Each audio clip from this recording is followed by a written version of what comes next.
Olá pessoal, essa é mais uma aula de Geografia do curso de Turismo do Colégio Pedro II. O tema da aula de hoje é o clima e a vegetação no Rio de Janeiro. E eu gostaria de começar colocando um gráfico que nós chamamos na geografia de climograma. O climograma é um gráfico que mostra a distribuição da temperatura e das chuvas ao longo do ano, ao longo dos 12 meses do ano, tá? Então a temperatura é essa linha vermelha que vocês estão vendo aqui e as chuvas são as colunas, a pluviosidade são as colunas, são 12 colunas, logicamente, são 12 meses, tá? Bom, vamos ver aqui em primeiro lugar a temperatura, tá pessoal? A temperatura nesse gráfico, a temperatura média, não é a temperatura máxima do dia, a temperatura média, tá? Do mês mais quente, que é janeiro, é de 26 graus, ok?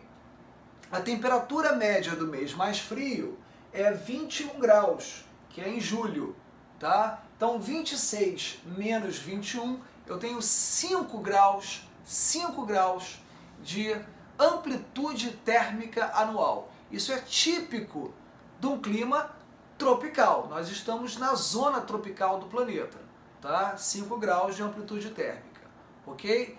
Já as chuvas, vocês estão vendo que nós temos chuvas durante o ano todo, é um clima úmido, tá? É bem verdade que no inverno, o que acontece? Você tem uma redução da pluviosidade, mas não chega a caracterizar uma estação seca. Há chuvas durante o ano todo, ok? Então é um clima tropical úmido, certo? Do Rio de Janeiro. A professora Lísia Bernardes, ela classificava o nosso clima como sendo litorâneo úmido. Então nós podemos falar tropical úmido ou litorâneo úmido. Sem dúvida alguma, esse tipo de clima ele recebe uma forte influência das massas de ar do Atlântico, né? As massas de ar do Atlântico, né? Que trazem umidade para essa parte costeira do litoral do território brasileiro, ok? Então, clima tropical úmido ou litorâneo úmido. Vamos lá ver aqui, eu coloquei a cidade do Rio de Janeiro, tá? E eu escolhi uma cidade do interior do estado, Vassouras, que está na região aqui do Vale do Paraíba ou Vale do Café, como a classificação turística gosta de colocar, né? Vale do Café, Vale do Paraíba, certo? Então vamos comparar o climograma do Rio com o de Vassouras? Vamos lá, olha só. O que a gente pode concluir aqui? Que em Vassouras eu tenho uma estação seca mais marcada do que no Rio de Janeiro, né? O Rio de Janeiro não tem a estação seca. Há uma diminuição da quantidade de chuvas no inverno, sem dúvida alguma. No inverno predomina aquela chuva mais fininha e no verão as chuvas mais pesadas, né? Final de tarde, sobretudo, né? As chuvas de verão, né? Por isso que no verão chove mais aqui também, tá? Em quantidade, ok? Já em Vassouras, o que eu observo? Eu observo que eu tenho aqui sim uma estação seca marcada, tá?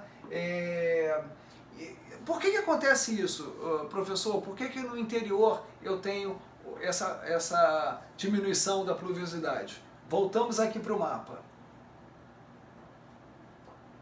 Reparem, a Serra do Mar, lembra que eu falei para vocês anteriormente que a Serra do Mar começa em Santa Catarina, ela vem, passa por Paraná, São Paulo, entra no Rio de Janeiro, lá em Paraty, na Serra da Bocaina, e vem cruzando o estado do Rio de Janeiro até o norte fluminense, mais ou menos aqui próximo a Campos, no norte fluminense, ok? Então ela corta todo o estado do Rio de Janeiro praticamente, tá? O que vai acontecer? A Serra do Mar, ela vai ajudar a barrar uma parte da umidade, essa umidade que eu falei, que vem do Oceano Atlântico. Então a Serra do Mar barra essa umidade, tornando o litoral mais úmido e o interior um pouco mais seco, tá? Então é isso que justifica o fato daqui da região do Vale do Paraíba ter essa diminuição das chuvas durante o inverno, tá? Isso tem a ver então com a ação da Serra do Mar, ação orográfica. Orográfica. Orográfica é o termo que se relaciona a relevo, tá? Orografia. Certo, pessoal? Só um minutinho aqui, região dos lagos, né? Arraial do Cabo, Cabo Frio, Búzios, né? São Pedro da Aldeia, região dos lagos, seria a parte do estado, a parte do território fluminense, onde eu tenho a menor quantidade de chuvas, tá? Menor quantidade de chuvas, ok? Só para vocês terem uma ideia, na cidade do Rio de Janeiro, eu tenho uma média de 1.200 a 1.300 milímetros de chuvas anuais, tá? Na região dos lagos, essa média ela já fica ali em 850, 900, 950, ok? Então é a parte mais seca do estado do Rio de Janeiro, aqui, tá legal? Bom, passando agora para a vegetação. Como vocês estão vendo aqui no mapa, né, o Rio de Janeiro, ele está dentro, ele faz parte do grande bioma da Mata Atlântica. Tá? A Mata Atlântica, quando o Cabral chegou aqui em 1500, a Mata Atlântica ela se estendia do Rio Grande do Norte, do litoral do Rio Grande do Norte, até o litoral do Rio Grande do Sul. Né? Na região sudeste, ela entrava, sobretudo no estado de São Paulo, Minas Gerais e São Paulo, ela entrava mais para o interior, e na região sul também, englobando, né, a vegetação da mata de araucárias. Tá? Então tudo isso aqui, turma, era englobado pela Mata Atlântica, ok? A Mata Atlântica, ela no estado do Rio de Janeiro, ela se distribui, né, sobretudo remanescente, quer dizer, o que sobrou da Mata Atlântica se distribui sobretudo na Serra do Mar, tá? Como vocês estão vendo aqui ao longo da Serra do Mar, tá? E eu tenho também aqui uma área importante de Mata Atlântica na Serra da Mantiqueira, tá? E a pergunta é, por que na Serra do Mar e na Serra da Mantiqueira? Por quê? Né? Eu tenho mais Mata Atlântica ainda. Em função, em primeiro lugar, da altitude, tá? São áreas de acesso mais difícil, ok? E segundo, devido à criação dos parques nacionais, tá? Eu tenho no maciço aqui de Itatiaia, tá? Eu tenho o Parque Nacional de Itatiaia, que foi criado durante o governo Vargas, foi o primeiro Parque Nacional. Tá? Depois o Parque Nacional da Serra dos Órgãos, tá? Petrópolis, Teresópolis, ok? Também tem um Parque Nacional, Parque da Bocaina, certo? E o Parque Nacional da Tijuca, ou seja, são 4, certo? Que eu falei, certo? Certo, pessoal? Itatiaia, Serra dos Órgãos, Bocaina e Floresta da Tijuca, tá bom?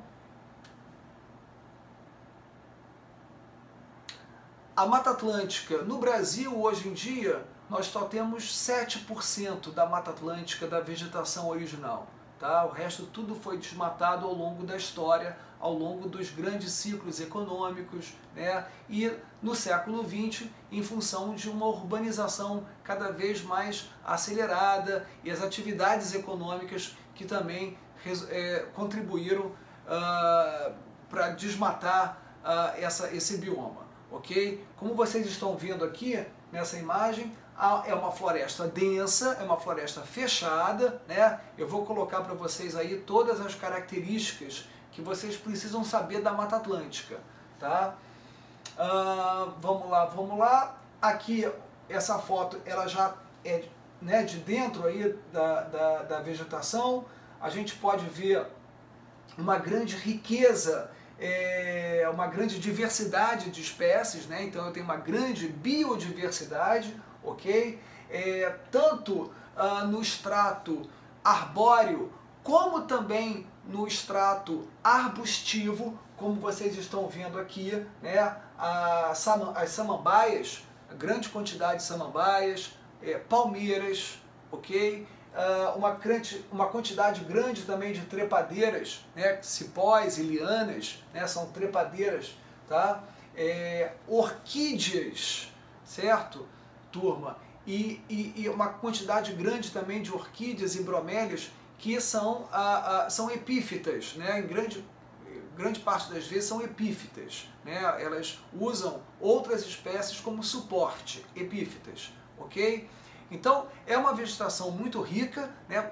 Grande biodiversidade, muito fechada, como vocês viram aí nas imagens, ok? E essa riqueza tanto no extrato arbóreo, como também no extrato arbustivo, ok? Vamos lá. O que a gente pode colocar aí? A classificação é a floresta ombrófila densa, tá? A gente também pode tratar como floresta tropical úmida, mas o termo ombrófilo também significa floresta adaptada à chuva, tá? Ombrófilo seria o amigo da chuva, ok? É uma floresta, uma vegetação perennifólia, quer dizer, as espécies elas são perenes, tá? Elas não ficam secas, ok? As árvores estão sempre verdes, é isso aí, perennifólia, tá?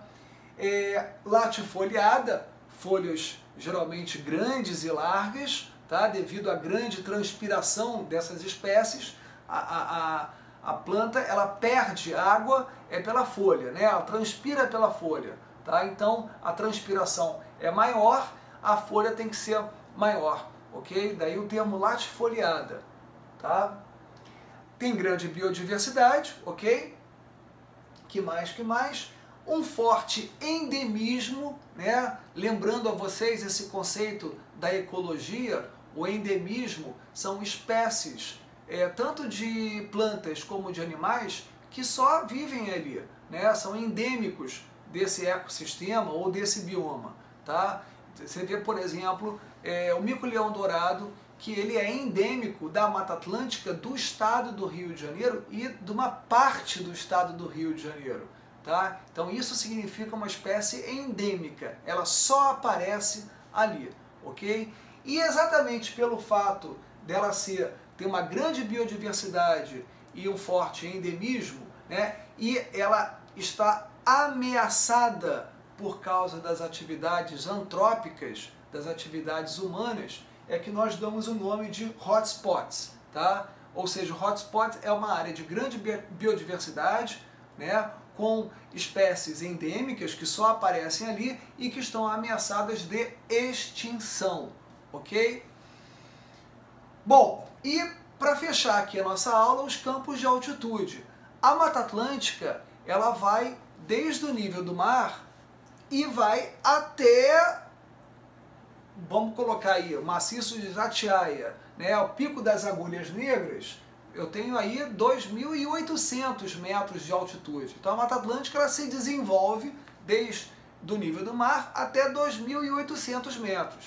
O que vai acontecer, pessoal? Lógico que nesse caminho, nesse trajeto, ela vai encontrando diferentes andares, diferentes cotas de altitude, ela vai apresentando diferenças também, tanto fisionômicas, né, como florísticas, ou seja, as espécies se tornam diferentes, tá?